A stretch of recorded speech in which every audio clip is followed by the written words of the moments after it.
Welcome to the docking physics secrets every owner should know.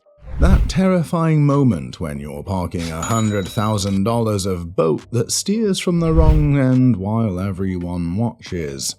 Picture approaching a slip at warp speed, wind pushing sideways, current pulling elsewhere, spouse wielding a boat hook like it'll stop 10,000 pounds of fiberglass.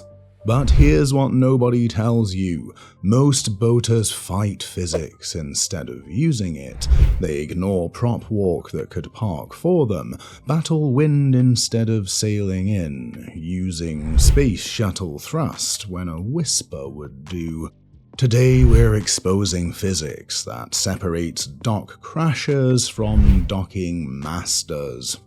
Let me start with the most controversial statement I'll make today. Shallow approaches are for amateurs and YouTube fails.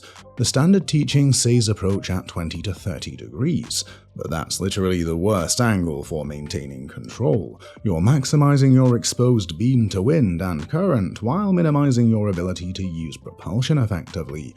It's like trying to parallel park while only being allowed to turn the wheel 10 degrees. A steep approach at 45 to 60 degrees gives you something magical, component velocity that actually works in your favor. When you're coming in steep, your forward momentum can be converted to lateral movement. The mathematics is beautiful. At 45 degrees, you've got equal components of velocity parallel and perpendicular to the dock. That means you can use reverse thrust to stop forward motion while simultaneously using small adjustments to slide sideways into the slip. Try that with a shallow approach and you'll be picking fiberglass out of your neighbor's top sides. The speed equation is where everyone gets it backwards. Slower is not always safer, it's often more dangerous. Minimum steerage way in calm conditions might be 2 knots, but add 15 knots of beam wind and you need 3 to 4 knots just to maintain directional control. Here's the key. Rudder effectiveness increases with the square of water flow velocity. Half the speed means 1/4 of the turning force. That's why you see experienced captains coming in hot and then using reverse to dump speed at the last second. They're maintaining control authority until they don't need it anymore. Here's something that'll start fights at the yacht club bar, so stick with us. You can be on the winning side.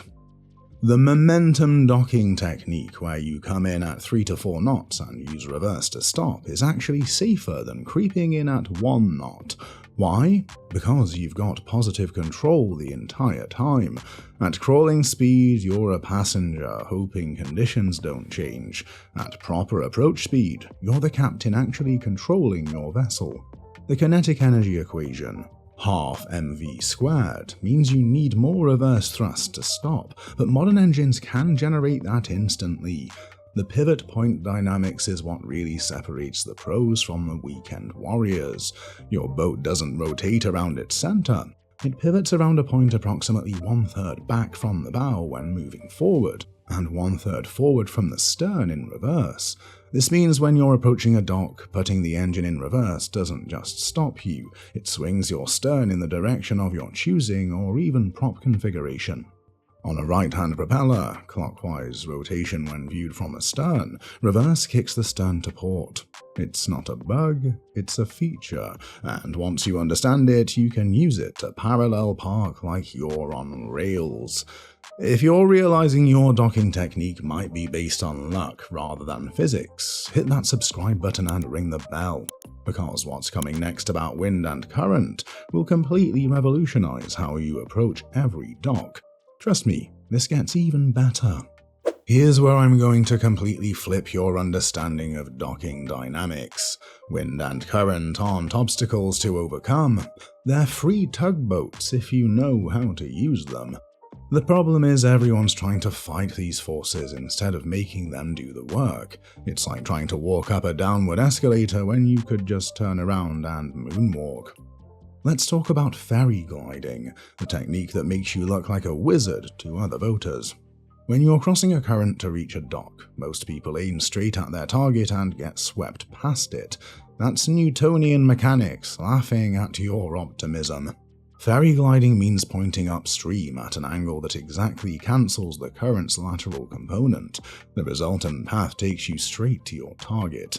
You're essentially using the current like a moving walkway. The angle depends on the ratio of current speed to boat speed. In a 2-knot current with 4 knots of boat speed, you need approximately 30 degrees of crab angle. And how do those guys get out sideways without a joystick? The crabbing technique for wind or tight spaces is equally powerful. Instead of fighting a crosswind with constant steering corrections, you set a heading that balances the wind force with your forward motion, or some steering that seems the opposite of what you would want to do. Your boat moves sideways through the water, but tracks straight over ground. It looks wrong, but works perfectly. The key is understanding 2 things. 1. That your boat has 2 velocities. 1 through the water and 1 over ground, and they're rarely identical in wind or current. And 2, you can use your engines in clever ways other than just ahead and astern, but playing them against each other. Here's the controversial bit that'll make traditionalists lose their minds. In strong wind, sometimes the best approach is to cut the engine entirely for the final approach. I'm talking about drifting onto the dock under wind power alone, using reverse at the last second to stop.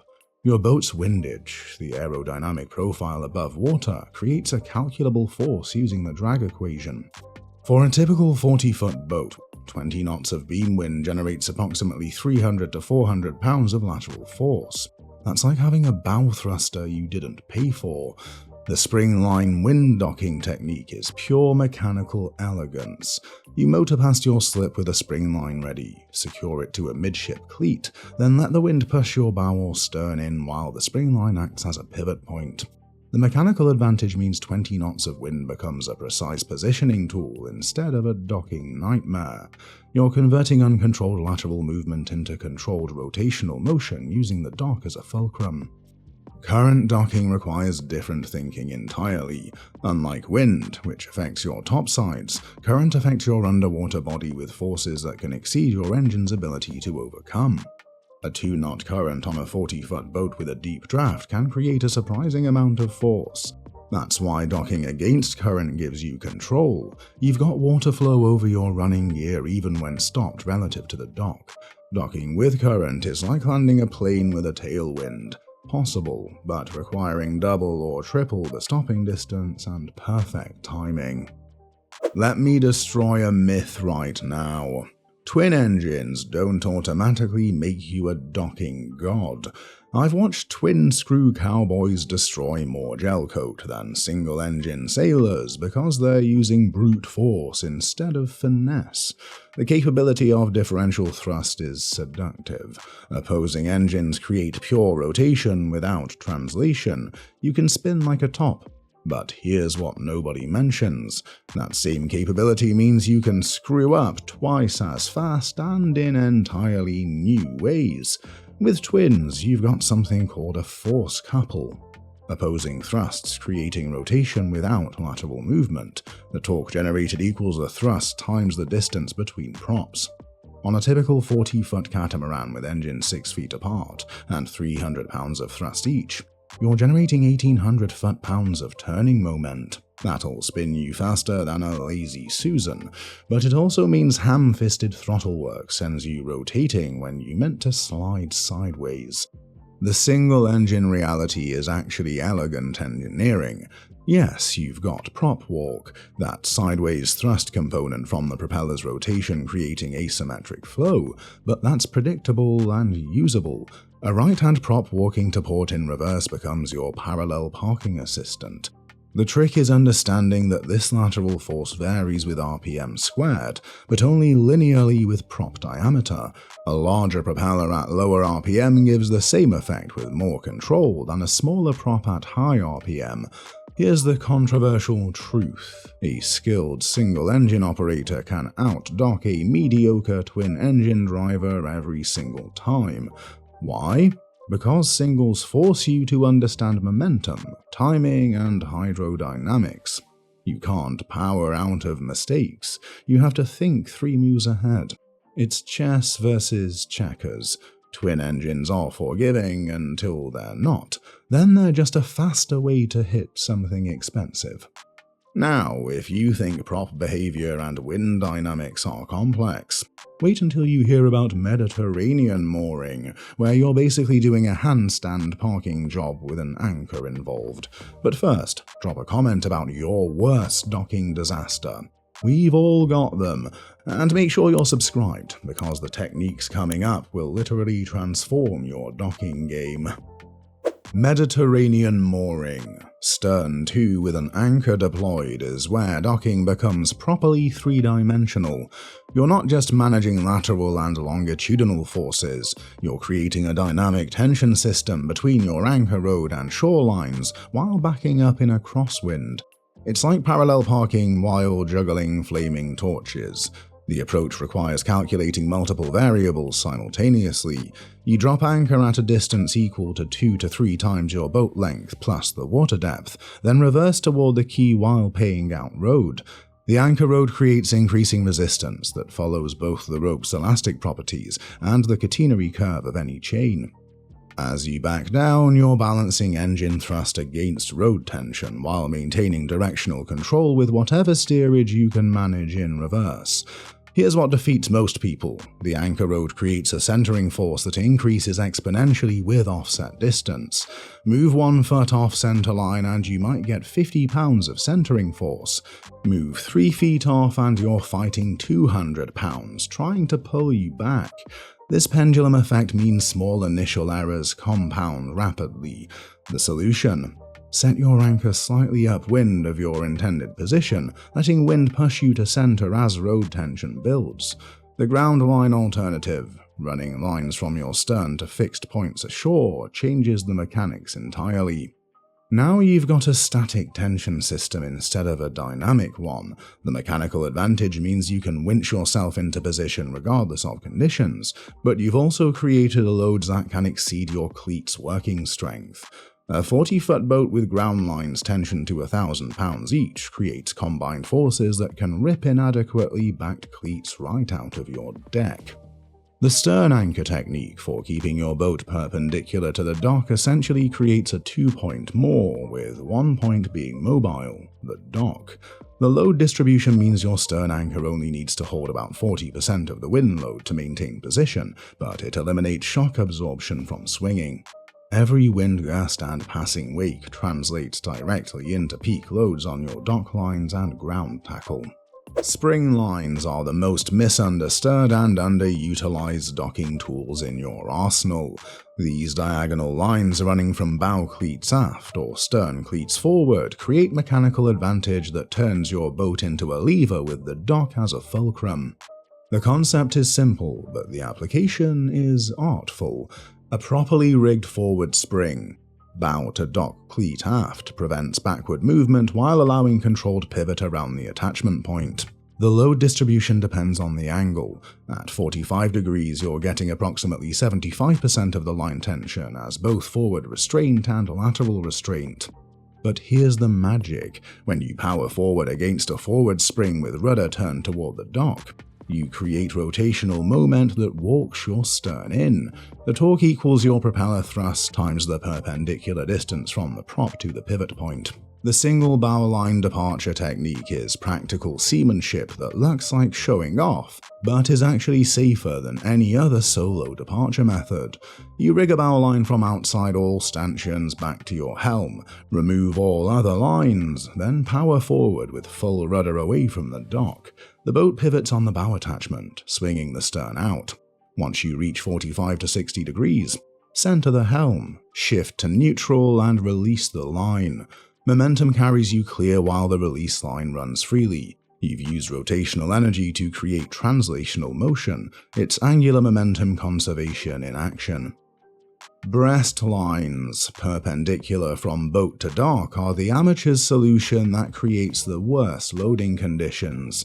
They provide zero fore-aft control and maximum shock loading. Every boat movement translates directly to peak stress. It's like securing your boat with rigid bars. They'll hold until they don't, and when they fail, it's instantaneous. The proper alternative is crossed springs. Forward spring leading aft and aft spring leading forward, creating a cradle that controls movement in all directions while distributing loads. Tidal considerations add time as a variable to your docking equation. Your perfect setup at high water becomes a disaster at low water, not just because of height changes, but because of geometric force changes.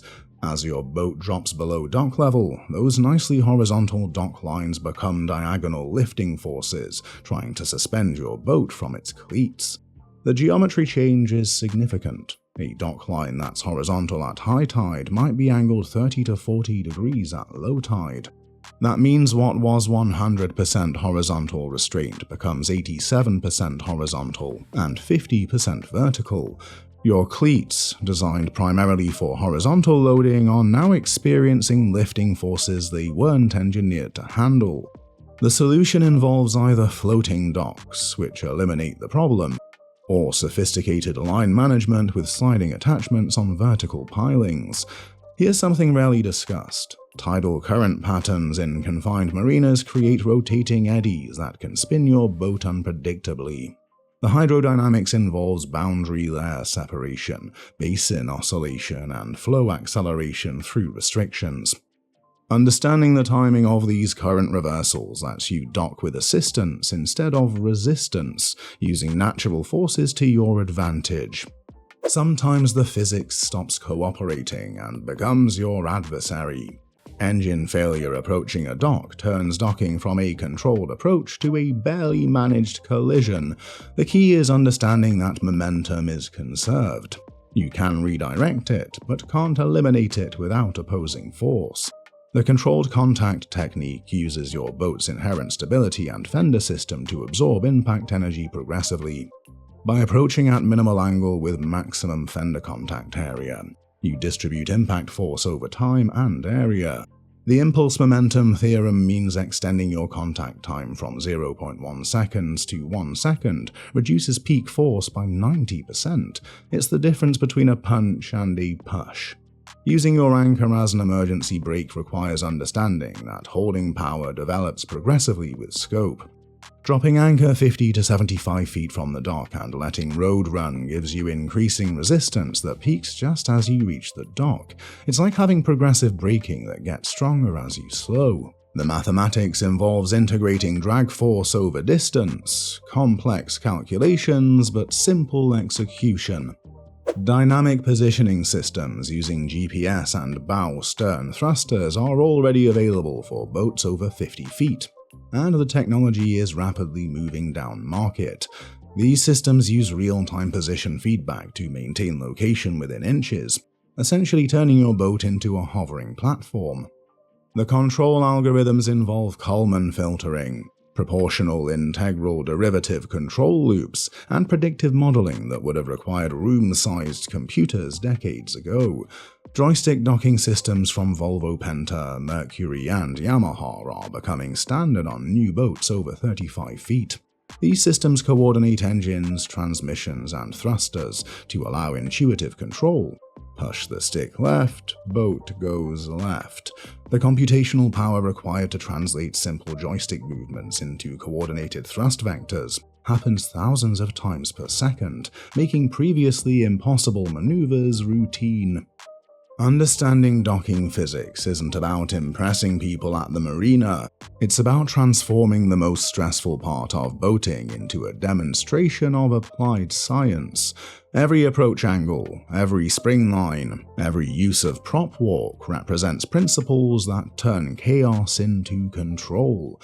You're not fighting nature, you're conducting an orchestra of forces. The next time you're approaching a dock, remember you're not just parking a boat, you're solving a real-time problem where wind, current, momentum, and thrust must balance perfectly.